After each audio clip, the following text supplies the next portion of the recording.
Ito yung code niya mga idol. Intermediate shop 2745 o 2747. So yun yung i-diagnose natin. Hindi siya ma-delete.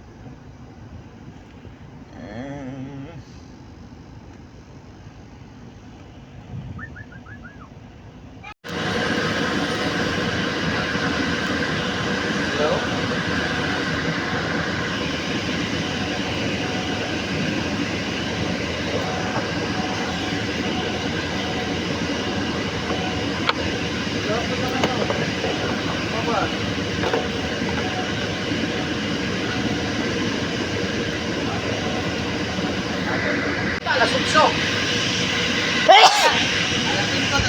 Idol, ito yung nakita ko.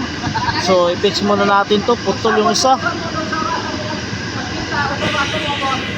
Yun idol, putol yung isang wire.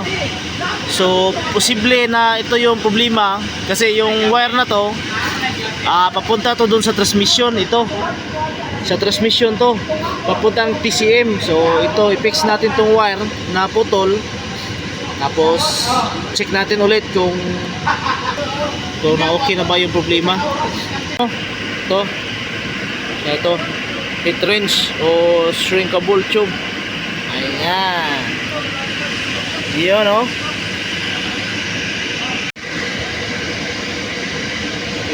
Nara sa choking mo, dilihan lang.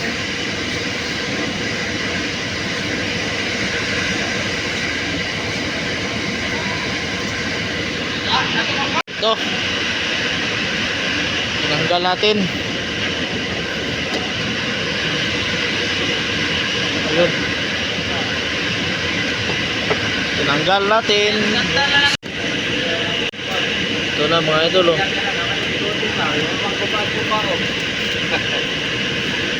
Yan. So ito yung ginamit natin, ganito.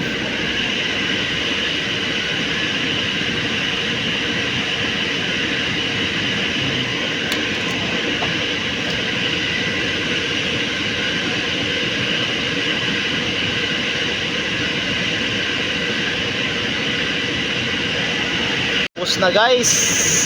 Eto guys, tapos na mga idol. So fix na natin to, saka i-harness para masubukan na natin yung mga problema nito. Okay, o ayan, ito na, na-harness na. So ikabit na natin to. Ito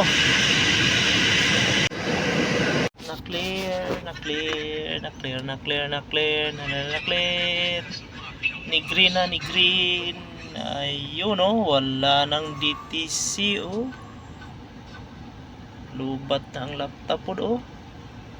Okay, wala na. Road test na mga idol. Okay, wala na yung open range. Kanina may open range yan, open range. Start natin. Ayun, nawala yung check engine. So yun lang yung problema mga idol. I-scan natin to para makita natin yung code ulit, kasi hindi pa to na-delete eh.